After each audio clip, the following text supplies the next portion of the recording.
Hello, welcome. This is the 802nd meeting of the Economic Club of New York. I'm Barbara Van Allen, President and CEO of the club, and it's a pleasure to have everyone here. Before we begin, I'd like to extend a warm welcome to students joining us virtually from the CUNY Graduate Center and Rutgers University, as well as members of the Fellows Class of 2025 joining us today. Which is a select group of diverse, rising, next-gen business thought leaders.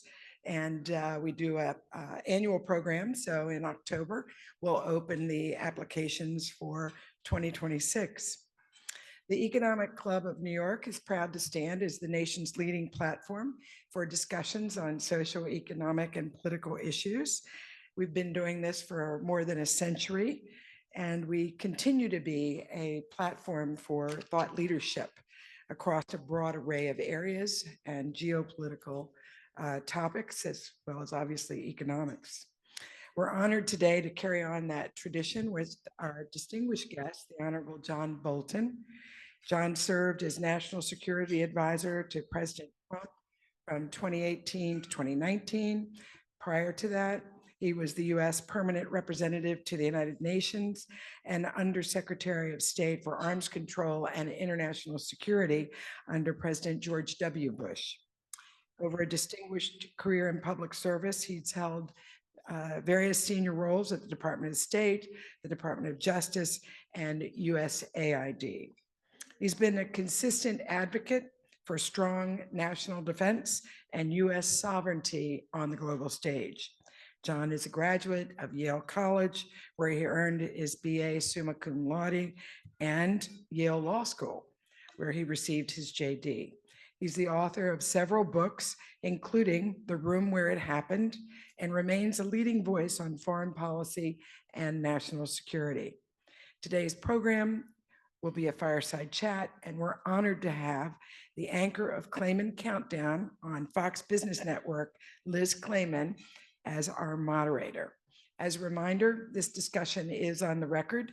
We do have media in the room and a fair amount virtually participating, and we will end promptly at 1 o'clock. Without further ado, please join me in welcoming to the stage the Honorable John Bolton and Liz Claman.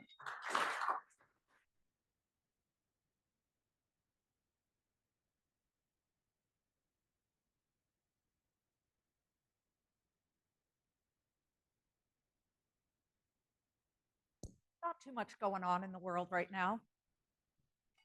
There is some breaking news as we sit down, and that is that President Trump just announced that the administration has struck a trade relationship / some type of deal. It's kind of a little opaque right now, but with the United Kingdom.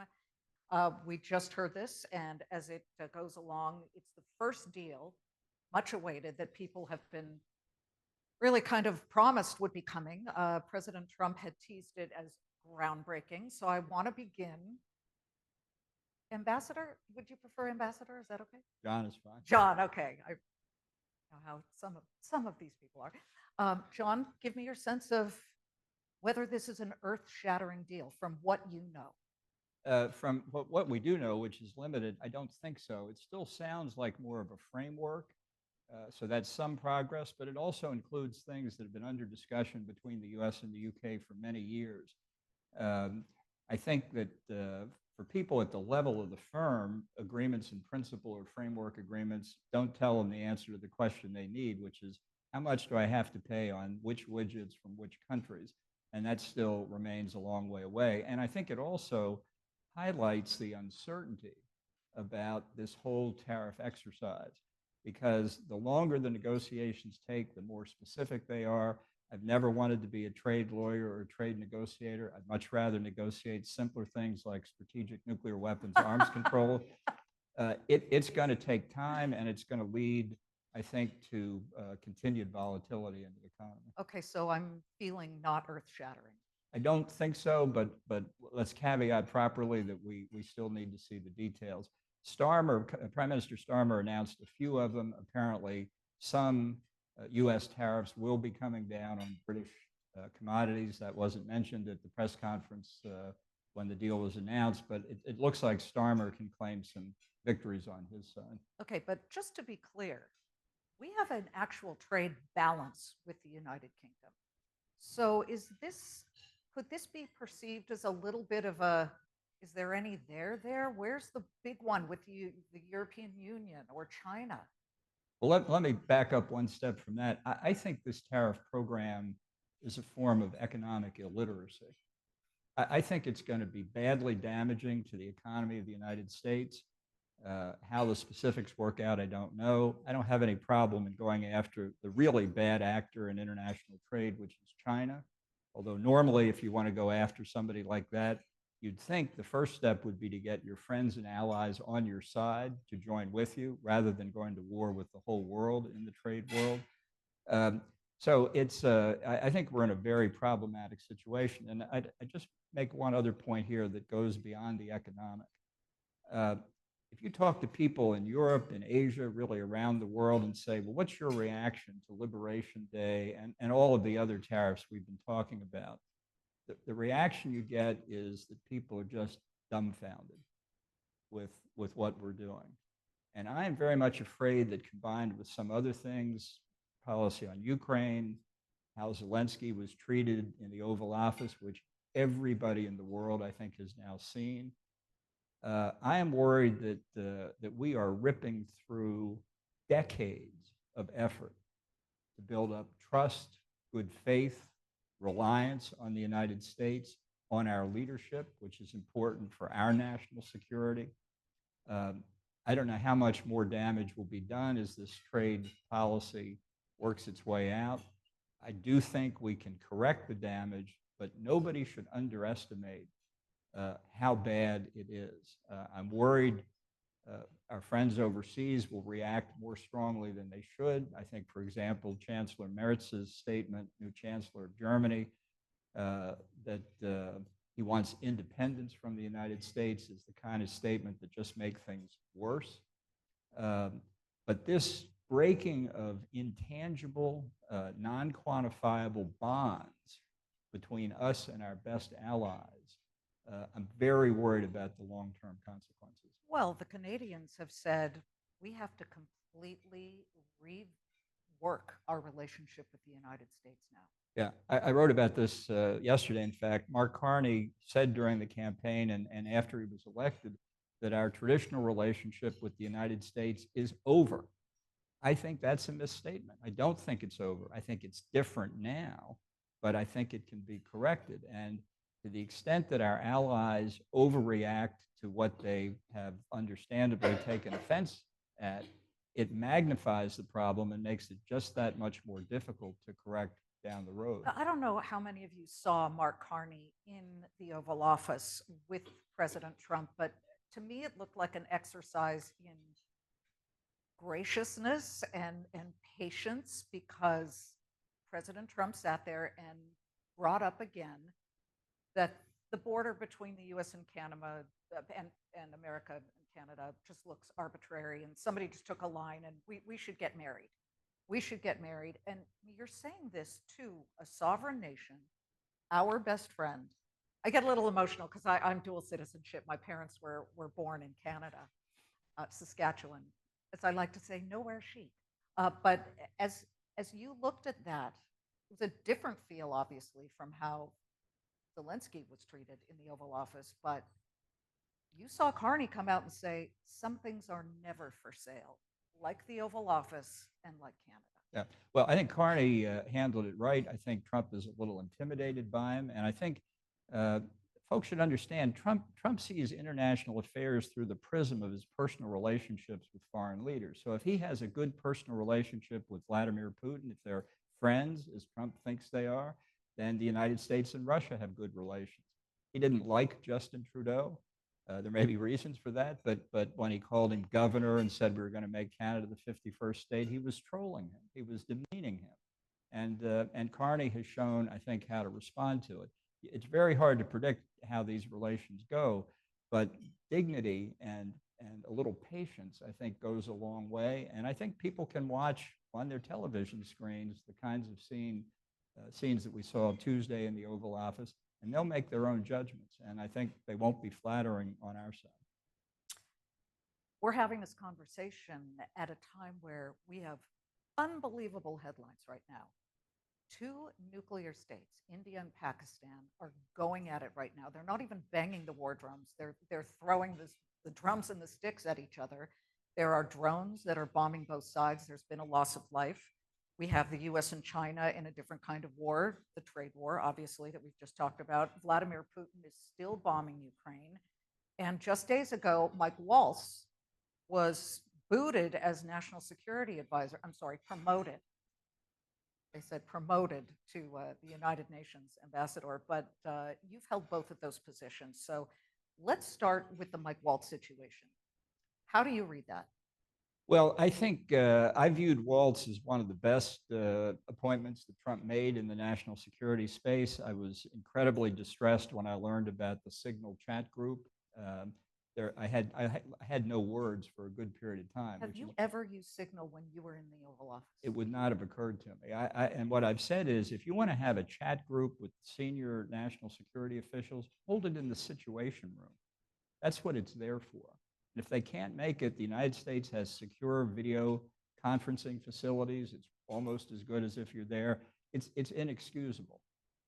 But he obviously fell afoul of people like Laura Loomer and others. His staff was purged out from under him, and I think sadly it was just a question of time. I think the effort to say now he can go to the UN and be ambassador, and Vice President said that's a promotion, is an effort at damage control. If you want to know the relative importance of those two jobs, I've held both of them, and I love the UN job. I had a great time up here. Let me be clear.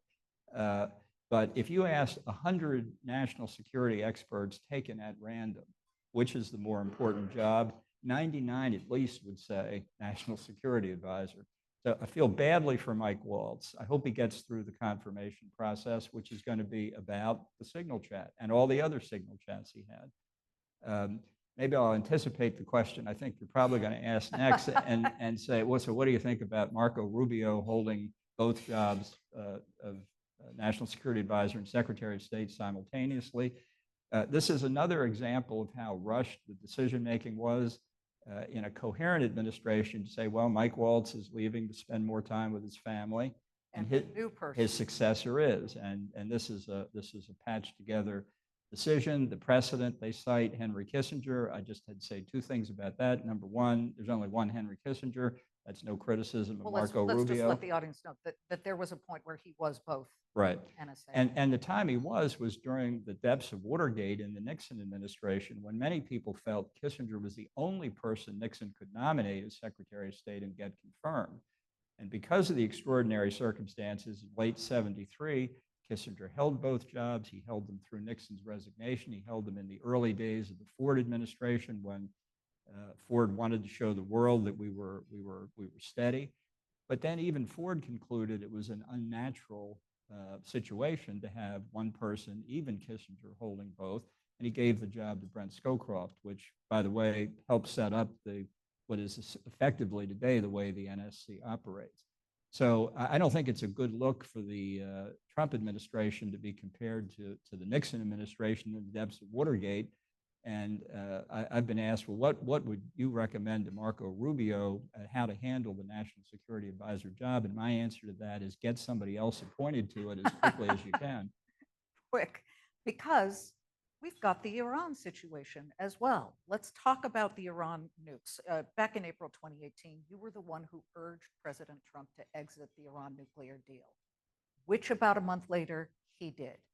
Since then, Iran has continued to basically break every rule of that deal. But last year, the UN nuclear watchdog that gets to go in and inspect Iran's nuclear enrichment program said that it felt that it had enough. Iran has enough, and this was a year ago, to make at least 2 nuclear weapons.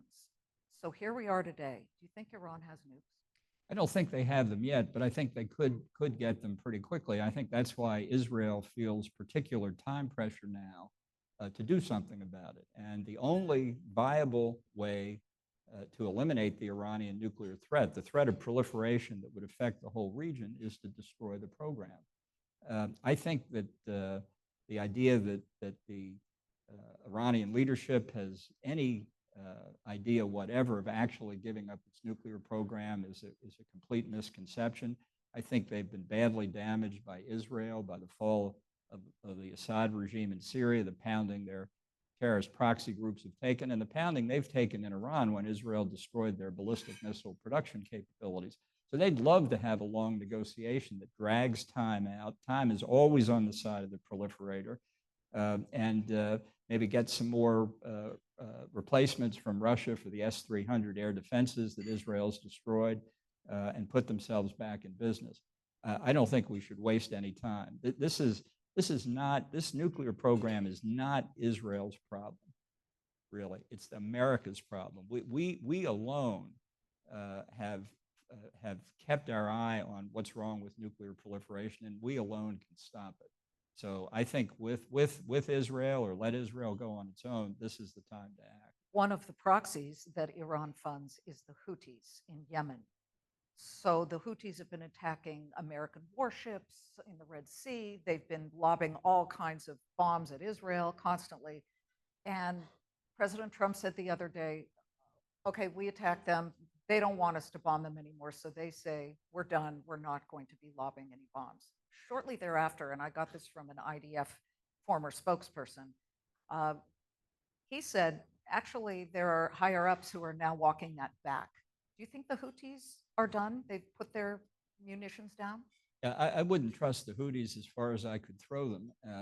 And Trump himself said in the Oval Office when he made that statement, I trust the Houthis. Well, let me just say, I don't trust the Houthis. He said this was always only a freedom of navigation operation for the United States to clear the Red Sea, Suez Canal maritime passage. That's true, and freedom of the seas has been a principle of American foreign policy since before we were a country.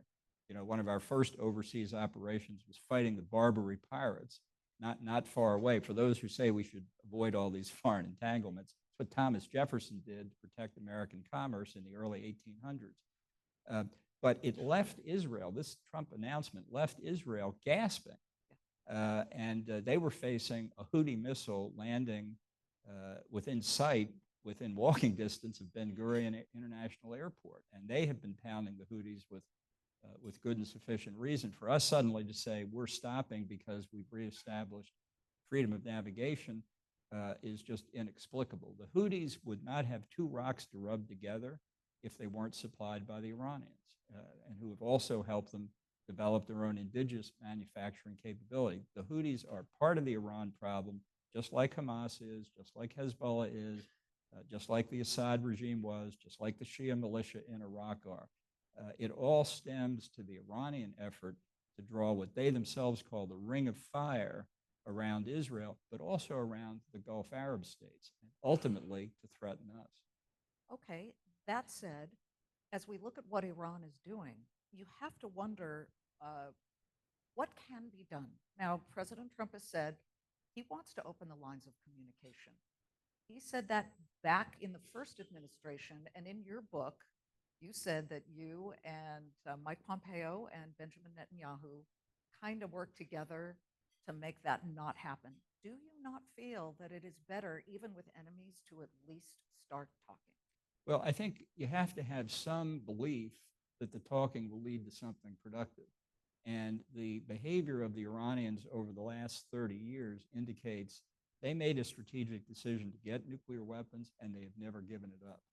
The history of negotiations, both with Iran and with North Korea, have shown over and over again that the proliferators are willing to commit to give up nuclear weapons in exchange for tangible economic benefits. And the way it always works out is they get the tangible economic benefits at the front end of the implementation of the deal, but somehow they never get around to destroying their nuclear weapons program. How interesting is that? And that's what the Iranians are now trying to do in the negotiations with Steve Witkoff. I have a feeling this Houthi arrangement has something to do with the Iranian nuclear negotiations. As I say, the Houthis are dependent on their weapons supply chain from Iran, and I think there's something there we still don't know about. It's not good news. Look, for Israel, they face the immediate threat. It is existential. Now deceased Israeli Prime Minister Ariel Sharon really got George W. Bush's attention on this point when he said that that Israel faced the threat of a nuclear holocaust from Iran. And that's what's on the mind of Israeli decision makers and why they see time pressure right now. They don't want to wait to find out that Iran has crossed the finish line. They want to deal with the problem before that existential threat is created. I'm surprised at what you said at the beginning, where you said, I really enjoyed my time at the United Nations. You have said in the past that if 10 stories were lopped off the top of the UN Secretariat building, nobody would notice and it wouldn't make a bit of difference. Listen, the United Nations has been anti-Semitic from day one. And all of this, by the way, does have an economic piece to it because black swans come in many forms. So the attack October 7th was a horrific situation, not to mention the fact that, I don't know, 2022, the United Nations had something like 160 sanctions against Israel and just 68 against every other country in the world. And mind you, this was happening at the same time that Russia had invaded Ukraine. And, there are a whole bunch of other things. I mean, Syria dropping chemical weapons on its own people. And yet they keep going after Israel. So why did you enjoy your time at the United Nations? Because there was so much damage control to do. Back a in lot the, of work. Back in the George H.W. Bush administration, I had been in charge of UN affairs at the State Department working for Jim Baker. And one of the things we did then, President Bush and Secretary Baker led, was the repeal of the UN General Assembly's 1975 resolution that equated Zionism with racism. And I thought, well, once we got that repealed, the problem of anti-Semitism at the UN would disappear. Don't call me naive too often, but that obviously turned out not to be correct. The UN has a lot of specialized agencies, many of which do good work, like the IAEA, as you mentioned before.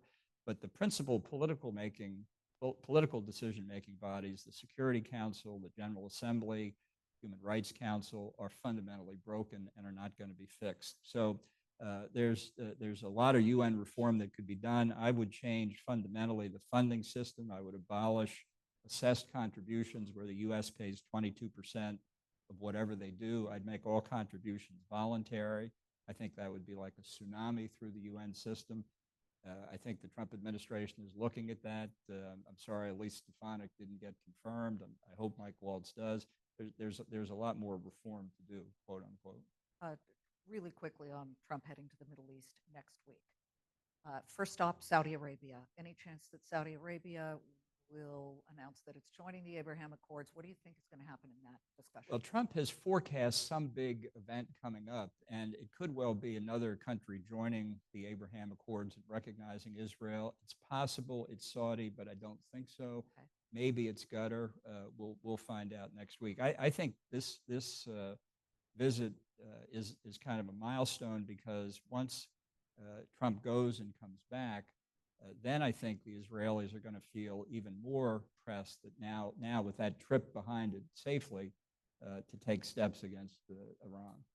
Back in 2002, I remember that you said that in addition to the original three countries of the axis of evil, which would be North Korea, Iran, and Iraq, it should include Cuba, Syria, and Libya.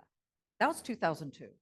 Today, would you kick out any of those names as part of the axis of evil, and whom would you replace them with? Well, Libya's collapsed. It has it's split between Tripolitania and Cyrenaica with a theoretical government in Tripoli and General Haftar in charge of the eastern part. So they're not as bad as under Gaddafi. They're just in a state of anarchy. In Syria, the Assad regime is gone. That is a plus because that's a big hit to Iran. This new regime says it has renounced terrorism. Color me skeptical at this point. I don't see it. Look, Cuba is still part of the axis of evil, and if I were going to add countries, I'd add Venezuela and Nicaragua. I thought the biggest failure, my own sort of biggest failure when I served as National Security Advisor, was not helping the Venezuelan opposition overthrow the Chavez, now Maduro regime. It's terrible for the people, and it's a way for China and Russia to get inroads into this hemisphere. Didn't they get close, though? It was very close. I can just tell you, the day that the opposition put its plan in motion. I remember at about 5 o'clock that morning, I thought this is really going to happen. And probably due to Cuban infiltration of the opposition, it didn't. It was a sad day for Venezuela and a sad day for us. Let's bring it stateside. Law firms. President Trump has been attacking law firms, and he recently launched executive orders that target specific law firms across the country that he perceived had supported his enemies and worked against him. And therefore, he said, you know what, we're going to investigate you and we will potentially sanction you. 9 of the law firms shortly thereafter bent. And they basically said, we're entering a deal to provide hundreds of millions of dollars in pro bono work in return for the executive orders being revoked. Something like 125 million apiece, pro bono free work. But I would imagine that's only for issues that the president agrees with. 2 of those law firms, Covington and Kirkland Ellis, you worked for when you were in the private sector. So the question is, how do you read that? What are the dangers, if you see any at all, of law firms engaging in this kind of deal? And would you, if you were running one of them, have agreed? Well, I think it's shameful on the part of the president to press these deals to begin with, and shameful to enter into them. Every law firm that's challenged these executive orders in court has prevailed because they're grotesque violations of the First Amendment. And it's this is a way of extending executive power into the private sector that's almost hard to imagine its effects. I hope that the firms that have signed these agreements find a way to interpret them in a way that doesn't give Trump what he wants. But the heroes are the firms that said, we're not going to accept this. We're going to fight for our rights. And they were vindicated. You'd think some of the firms that have signed up would say, I'll take that too. Yeah, but it's pretty surprising. Paul Weiss, Kirkland Ellis, so many of these august law firms. Yeah, I mean, if I'm a former litigator back when I was practicing law, and to see your own lawyers agree that quickly to give up $125 million worth of billable hours is not somebody I'd like to see litigating or trying to settle a case for me. That actually leads back to Congress. Are you surprised that we, even after the recess, where a lot of these guys went home, they listened to their constituents about rising prices, and they came back and still nobody but Rand Paul and maybe a couple of others kind of quietly said something? At what point do you think, if ever, they will start saying, this has got to end? Well, a couple have, even before the recess. Ted Cruz, I think, spoke out against the tariffs. I'd like to see a lot more Republicans stand up. If you went back 20 or 30 years and got remarks that Dick Gephardt, Democratic leader of the House, had made on the subject of tariffs, it would sound very familiar. It's the rhetoric that's coming from the White House. Of course, the Democrats and the labor unions like tariffs. This is not Republican policy. I do think it's going to begin because I think the negative consequences of the tariffs will have political impact, and it won't be felt by the president, who I think is not running for a 3rd term and constitutionally can't. So the political guardrail that existed in the first term on him is gone. But for Republican members of the House, all of them, and a third in the Senate, they could face consequences. And for them, that famous chart that the president held up on Liberation Day, I mean, in political terms, that could go down as one of the strangest suicide notes in history if Republicans are not careful. So better to say now, I'm a little concerned about the economic impacts here. I think that's what they heard from their constituents over the recess. I hope they're at least telling the White House this is bad news. And I think that could have pushed this British deal to the fore so they could announce they had done something. And that leads to at least some Republican-run states, headed states, actually speaking out about continuing funding the Ukraine fighting back against the invasion by Russia. That surprised me from an economic standpoint, that we haven't heard more of these red states and quite frankly, we know blue states have been pushing for it, but they're the ones who benefit from the manufacturing of the munitions, of the weapons that are going right to Ukraine. Yeah. Look, one of the things that we need substantial increases in defense budgets for is to rebuild industrial capacity in the weapons area. We have all fallen prey to what people said when the Soviet Union collapsed. Remember, people were saying it was the end of history. We had a peace dividend. We could cut defense spending. It was a mistake then. We've paid for it for a long time, and we're now going to have to spend to get it back. I agree with Trump that defense spending of NATO members should be 5% of GDP, if not more. That's a Reagan-era level. If you want to get the deficit down, that means cutting domestic spending more. I'm fine with that. It's hard to do politically, but I think if we don't start doing that, we're going to pay the price down the road. And you don't want to turn the support for Ukraine purely into an economic calculation. Of course. But the money that we've spent there has decimated the Russian army. Lloyd Austin, former defense secretary, said the Russians, this is said 2 years ago, the Russians are feeding their army into a wood chipper. That is something that's going to take Putin a long time to build back up. The Ukrainians, pretty much on their own, have put most of Russia's Black Sea fleet on the floor of the Black Sea, which is a very fine place for it to be in terms of Black Sea security. The Ukrainians, of necessity, on the battlefield, have developed more in drone technology than the cumbersome American defense procurement system could have done in years. And I hope, while we're taking their minerals in the mineral deal, they'll be kind enough to help us with drone technology too. I mean, this is real-time research and development they need to do. So it's, I'm not saying you judge the war on that basis. It's a question of defeating unprovoked aggression on the continent of Europe, where we said after 1945 we'd never permit it to happen again. But there's a lot that we're getting out of this that nobody has explained to the American people. I mean, I think the American people are not isolationists like some believe, but I think politicians have got to explain to the people what the benefit of a strong, forward American national security policy is. We knew how to do that in the Cold War, but since the fall of the Berlin Wall, our politicians as a class have forgotten how to do it. President Trump has in the past really flattered Vladimir Putin. However, on April 24th, after Russia bombed Kyiv, I mean, it just dropped a whole bunch of bombs on them. It was very deadly. Trump put out on social media, Vladimir, all caps, stop, exclamation point, exclamation point. That was, to me, a bit interesting, considering that Joe Biden, 11 days after October 7th attacks by Hamas, in which 1,200 mostly civilians, Israeli and foreign, were slaughtered by the terrorists, Joe Biden came out and said, anybody considering piling it higher and deeper on Israel, don't.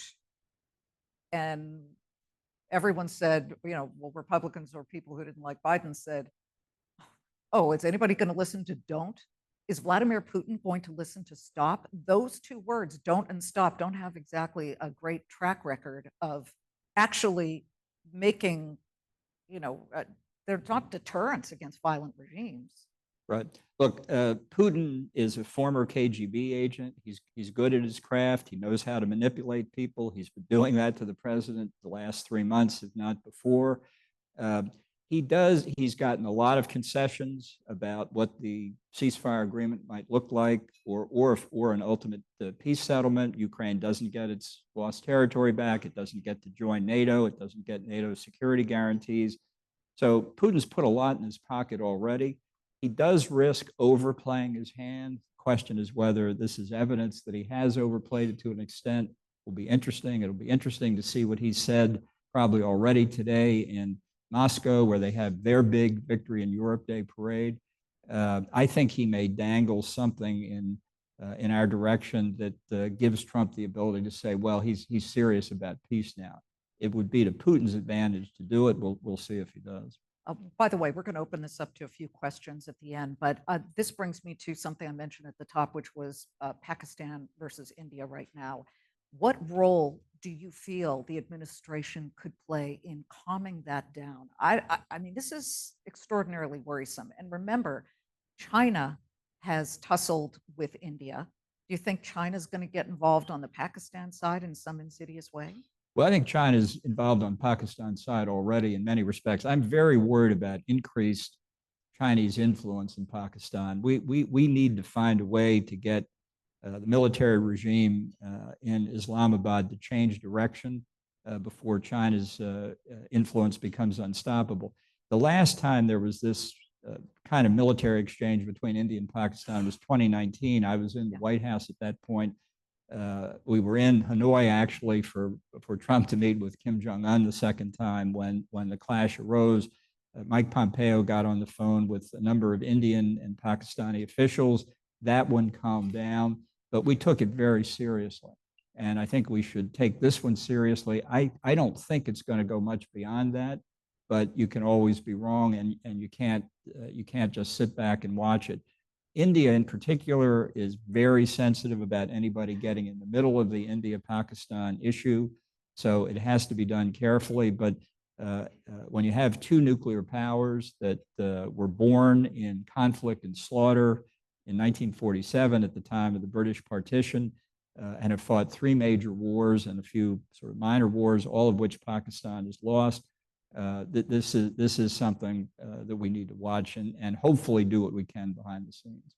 From where you have sat in many different roles and how you look at the world today, who is the most dangerous to American democracy, the biggest threat? Is it Vladimir Putin? Is it Xi Jinping? Or is it fill in the blank? Well, I think it's clearly the Chinese Communist Party. I think the threat from China is the biggest threat we're going to face in the 21st century. And I think the manifestation of that worries me most is the axis that China is forming with Russia. Today in Moscow at their VE parade, Xi Jinping is the honored guest, and that's not accidental. So when you look at the war in Ukraine, when you look at the war in the Middle East, when you look at China's threat to Taiwan, the South China Sea, and as you mentioned, along the line of actual control with India, these threats are not disconnected. They're not disconnected. China has given material assistance to Russia in the Ukraine conflict. It's bought significantly greater quantities of oil and gas from Russia. It's laundered sanctioned Russian financial assets through China's opaque financial system out into the world markets, and it'll expect the same from Russia. This is a growing problem for us. I think our friends in Europe need to understand that. It's one reason why strengthening the NATO alliance is so important. And going beyond that, I have recommended that we follow former Spanish Prime Minister Jose Maria Aznar's suggestion to make NATO global, admit Japan, Australia, Singapore, Israel. I think this Beijing-Moscow axis is a global threat, and I think it requires a global response. Do you count North Korea in there? You've got tens of thousands of North Koreans fighting in Russia and Ukraine. It's a very important point. The axis has its outriders already. North Korea is one, Iran's another, Syria before Assad fell was another, Belarus in this hemisphere, the troika of tyranny, Cuba, Venezuela, and Nicaragua. They are growing closer, and I think the threat's growing. This is among the reasons why an American retreat from the world and the neo-isolationism that we see expressed openly by some Republicans in particular is very disturbing, because whatever order and stability there is in the world, and there's not as much as they should be since 1945, frankly, has fundamentally come from the United States and its power and its influence and its allies. And if we step aside, one of two things happens. Either chaos fills the void or one of our adversaries fills the void. Now, our system benefits a lot of people around the world who don't shoulder up, bear their fair share. But I think our political leaders have to make clear to the American people, we're not doing this around the world because of eleemosynary motivations or because we're nice people, although we are. We're doing this for us. It benefits a lot of other people, but fundamentally it benefits us. And if we walk away from it, nobody else is going to do it for us. It's clear as we're sitting here talking that you are so focused and so into what you do and what you have done throughout your career. I want to reach back to, I don't know if it was a day that you got a call, whether it was from President Trump or one of his people that said, John, we want you to serve as the head of the NSA. How did that day go down? And why did you say yes? Well, I said yes because I thought I could help out. It was another chance to do service for the country. It's really an honor to do those jobs, and I thought that it would be possible to have disciplined decision making in the White House that would strengthen national security. And as to how that prediction turned out, you can read my book. Well, tell me about the moment that you thought maybe it's time to look at an exit plan Well, that was about 45 days in. here. Really, that quickly? When I realized that we were going to have a Trump Kim Jong-un meeting, which I thought was a mistake, but for well or ill, I persuaded myself that I could still help keep things on track. I got different comments from different people along the way. Some said, "Why haven't you resigned yesterday?" I mean, I could hear that almost every day I was there. And I heard from other people who said, "You have an obligation to stay." And so I stayed for 17 months. I just want to say, with President Trump having had 5 national security advisors so far, I am the longest serving national security advisor, at least as of today. Well, then, as we look at the relationship or lack thereof between you and President Trump now, I'd like to know how you are doing, because he cut basically your Secret Service coverage. He got rid of that, and you have been the target of Iran trying to assassinate you. That has been confirmed and proven by the DOJ. How do you handle that today, that he pulled your Secret Service coverage? And he pulled it from several other people. All of this stems from the U.S. strike against Qasem Soleimani in January of 2020. You know, Trump himself is at the head of the list of people that the Iranians want to get. So it wasn't. I learned this at 11:30 the night of the inauguration. You know, you'd think on a busy inauguration day the president would have something else to do, but he had time enough to pull the Secret Service, which they were kind enough to inform me of at 11:30 at night. And I'm, taking my own steps in lieu of the Secret Service. But it's obviously I have a personal interest here, but it's a very bad signal for the president to do to enemies of the United States around the world, to signal that people who are targeted because of what we did in our official capacity are open to what the Iranians are doing. And I might say, you may have seen in headlines over the weekend in England, the British police arrested 7 or 8 Iranians for a plot to what looks to be, details not all out, a plot to attack the Israeli embassy in London. So this terrorist threat by the Iranians is live right now. You've worked with countless members of Congress, cabinet members, through whether it was through Reagan, Bush, or Trump, and of course any other ancillary executives. Whom did you respect the most? Was there somebody that surprised you where you really learned a lot from, or you thought this person is really good quality? Yeah, well, the list would be very long because I have learned a lot from others who have taught it to me. Sometimes sort of graciously, and at other times a little bit more directly. I would say I haven't thought of a good answer here. I'll name 2 people that I thought were kind of at the top of a list of people I've been honored to serve with. I think number 1, I would say Jim Baker, who really is, I think, is a historic figure in the United States for everything he did as Chief of Staff of the White House, Secretary of Treasury, then Secretary of State, and then not least as the head of George W. Bush's effort, which I participated in for 33 days in the Florida election recount, and saved the election for George W. Bush. But Baker is really an enormous figure that I've worked with, had the honor to work with. And I think the second I would say is Mike Pence. for whom I voted in 2024, not part of a wild wave of support for him. But on January the 6th, under enormous pressure that we all know of, Mike Pence did the right thing. And thank God that he did. How must you think about President Trump pardoning many of the January 6th people who were there and smashed windows? I mean, some were just there, others were very violent. Yeah, I wouldn't pardon any of them. I would have put everyone in jail as long as the sentencing guidelines permitted. It's an outrage what they did. I don't think it constitutes an existential threat to our democracy because our Constitution and our institutions are much stronger than that. But it was one of the saddest days in American history. You're the son of a firefighter, Maryland, correct? Baltimore. Maryland firefighter, Right. And your mom was a homemaker. What did you learn from your parents that you carry with you through all of these years and these jobs?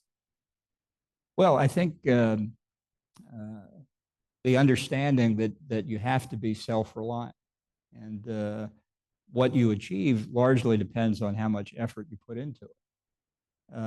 And they didn't have the opportunity that I did, but I had the motivation, I think, that they gave me. Let's open it to questions.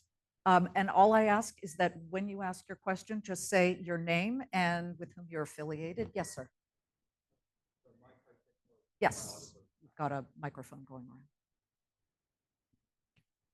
around. Ambassador Bolton, fascinating comments from a true patriot. Thank you very much for your wisdom. The two questions Hold and up, feel. name and. Oh, I'm so That's sorry. okay. Rajiv Sopti. I'm in a financial company that I lead. The two questions I have, and they're not related. The first is with respect to seemingly incoherent framework for tariffs. Could it have a hidden component of bringing strategic manufacturing to the US, as well as forcing defense expenditures overseas, and a way to force them to stimulate the economies instead of constantly exporting to the US? So other than a visceral distaste for deficits, which President Trump clearly has, is there a very rational component to his strategy? The second question, which is again unrelated to the first, so I apologize, is the conflict between India and Pakistan. India represents now a major economy, fourth in the global firepower index. Pakistan essentially represents a failed state. And other than its nuisance value and a proxy for China, why can't US, knowing that it has also been a disingenuous ally for the US during the past conflicts, not use the institutions of IMF and other forces to bring Pakistan to heel in a way that doesn't jeopardize security in that part of the world? Well, to take the second one first, if Pakistan were to fall apart as a state, which is not impossible, the potential for terrorists to take root in various parts of former Pakistan, as they have again in Afghanistan, is very substantial. So it's a situation where, long term, the U.S.-Indian relationship for us probably will be the most important in the 21st century. But we've got to find a way to make Pakistan a more viable entity economically and politically. The Pakistanis call their army the steel skeleton. But look, the army's running the country. It's not the prime minister. But we've got to find other things to make the country a success. I've dealt with Pakistan a number of times. It's frustrating, but it's critical. We can't give up on it. And we're just going to have to try and get it done. On the first question, look, I think there are three problems in international trade the U.S. faces. Number one, there are some inequities, largely non-tariff barriers that some countries impose on us. And many of our friends do that. I think you can solve them behind closed doors, maybe get a little tough behind closed doors. You don't have to do what we've done to get that problem fixed. Number two, we have failed over a long period of time to understand some of the national security implications of capabilities in this country going overseas, and that needs to be fixed. But that has to do more with how we handle it domestically than how we handle trade policy. And then the third thing is China, which, as I mentioned a few moments ago, is the bad actor. It's stolen our intellectual property, subsidizes its companies against us, hasn't really opened its domestic market, and we shouldn't put up with it anymore. But the way to handle China is not the way we're doing it now. So I'm not saying that you have a totally laissez-faire policy on trade, but pick what your problem is, figure out what your solution is, and target your actions to solve the problem, not this generalized Hobbesian war of all against all. Yes. Okay, start there and then we'll go. Yes, sir. Ambassador Bolton, thank you again for today. My name is Chris Fate. I'm a fellow here at the Economic Club of New York. Very grateful for your time. Question on relationships. You mentioned earlier that the president and the administration tend to take the position of personal relationships as being a sign of ways in which we form better foreign policy. I think of President Trump's relationship with Prime Minister or President Vladimir Putin.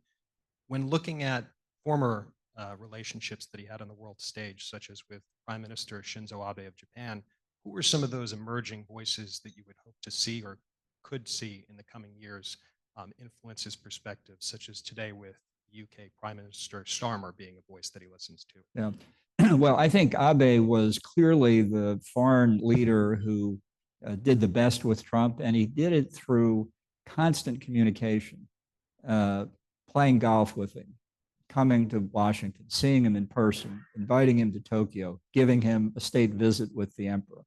It's an important card to play, and Starmer got off to a good start by playing it in his first visit.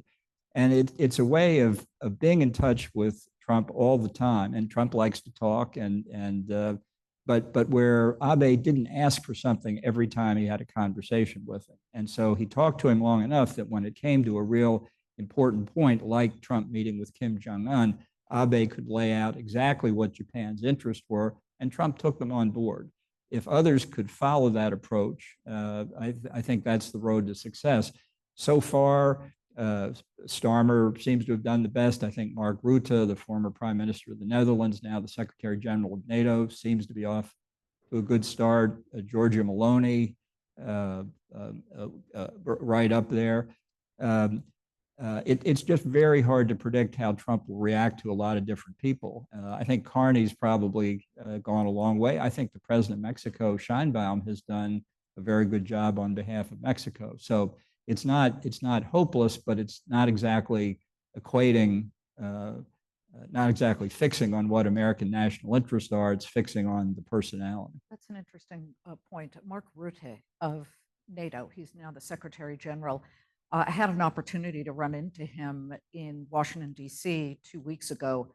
He may have the perfect, affable, behavioral atmosphere that you really do need, that characteristic to deal with President Trump in keeping him engaged in NATO. If you ever get a chance, he's talkative. I mean, he was in the hair and makeup room at Fox, and he was just so nice to everybody and very open-minded. I think that's interesting, don't you? I mean, he might be the one. He has big shoes to fill. Jens Stoltenberg, who was from Norway, who was the Secretary General, took us through a lot of very, very potentially dangerous circumstances. But Rutte is doing a good job. I think that's clear. Yes. Thank you. Vijay Dandapani, the Hotel Association, New York. You said that you agreed with Trump on one thing, which was defense expenditure. Going back to Reagan years. But how do you square the circle in terms of the desire of the Europeans? For instance, I heard there were rumors around the World Bank recent meeting that the Italians were looking to fudge the numbers for defense expenditure by moving from other areas into the defense column. And secondarily, to the same point, a recent poll pointed out that the Polish people, just 11% of them want to join the army. We don't have that situation here, thankfully, but how do you square the circle? Well, I think there are a lot of problems in a lot of countries, but one thing that should get Trump's attention, obviously, is that it's our defense industry that has a huge balance of payment surplus with the entire rest of the world on defense sales. And if we pull back, you're going to create defense industries in other countries that will make them independent of us. That's not in our best interest to do. So I think if if he would just think through the implications of some of these things, he would see that it's harmful to the United States to pursue that route. Look, we don't compel anybody to join NATO. We don't compel anybody to do anything. That's just not the way we do things. And countries are going to have to decide if they want to fight and defend themselves. If Poland can't muster enough support to defend itself, we're not going to be able to do it for them. I think the world is, particularly Europe, is a lot more aware of the nature of the problems now than they have been before. I think in Asia, in Japan, in South Korea, obviously in Taiwan, in Australia, in the Southeast Asian countries, they understand the threat of China. Obviously, India does. So it remains to find politicians in the US and around the world who can explain that these threats may seem distant, but if you're not prepared for them now, if you're not putting plans in place to deal with the future contingencies, you're going to be out of luck when they happen. We need better political leadership in a lot of places, starting here. One last question. Yes, sir. Ken Wasserman, I'm an attorney. My two-part question. First, concerning Cuba, can you go a little deeper into why you believe it remains in the axis of evil and what it might do to get out? And secondly, with respect to present cabinet appointments, is there one that you find particularly problematic? Good question. There's more than one. On Cuba, you know, the Russians and now the Chinese use Cuba as a platform. And it manifests itself in a lot of places, Nicaragua and Venezuela, but we've had problems throughout the Western Hemisphere, and their presence and what they use Cuba for to this day is detrimental to our national security. The people who watch Cuba the closest, the Cuban American community here in America, see real grounds for hope among the young people in Cuba, that they are more and more frustrated. They haven't over the years gotten adjusted to this kind of regime. And it's in the young people, not the emigres who are now citizens of the United States, but the young people in Cuba that they hope to turn to. So that's something, I think that's grounds for encouragement. You know, in terms of problematic cabinet nominees or cabinet appointees, I think at this stage, the one of greatest concern for me is Tulsi Gabbard as Director of National Intelligence. I don't think she should have been confirmed for that job. She's not up to it. I think she's subject to propaganda by adversaries of the United States. She said that in many points during her congressional career and other things.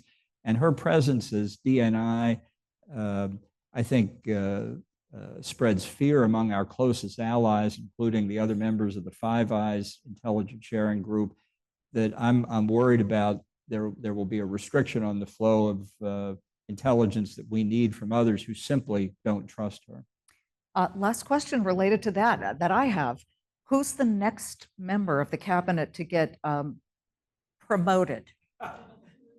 I think it'll be Pete Hegseth, notwithstanding that Trump is now saying he's perfectly safe. Of course, he's saying that. It doesn't want to look that he's been forced to do something, but I don't see Hegseth as being a long timer. We want to thank you so much Yes. for being here. I think this was incredibly illuminating, and thank you, Barbara, to the entire Economic Club of New York. Well, thank you both. And really, what an insightful conversation. Just terrific. I want to just take a quick minute to run through what's ahead. Ron Barron, the founder and CEO of Barron Capital, will join us May 13th. Niall Ferguson, the Milbank Family Senior Fellow at the Hoover Institute at Stanford, will have a reception where he'll speak on May 14. May 19, as part of our Arthur series, we'll have Prince Michael of Liechtenstein, founder and chair of the Geopolitical Intelligence Services. And he will be with Dr. Tom Pushman, who is the founder and executive director of the Global Center for Sustainable Digital Finance at Stanford University and the University of Zurich. On May the 27th, We will have a conversation with Raj Gupta, the co-chair of the Board of Advisors at the Johns Hopkins Gupta Klinsky India Institute, and he's well known as the former chair and CEO of Roman Haas. May 29th, we bring back by popular demand Glenn Hubbard and Larry Summers, that digital event. And then looking into June, joining us will be Dr. Adriana Kugler. She is a member of the Board of Governors of the Federal Reserve. That'll be a luncheon on June the 5th. This will be followed June the 10th by Ambassador Jameson Greer, the U.S. Trade Rep. And June 26th, we have an author series featuring a former CIA intelligence officer, Christina Hillsberg. And there is more to come. So just know we're in the middle of confirming some other things. So do keep an eye on the calendar. Before we close, as always, I want to recognize those members of the Centennial Society joining us today. They are part of a nearly 400 group within the club, and their generous donations provide vital support that makes all of our programming possible. So to our virtual participants, we're going to say goodbye. See you next time. For everyone in the room, please enjoy your lunch, which will be out in just a couple of minutes. So, and for everyone, happy afternoon. Thank you both Barbara. again.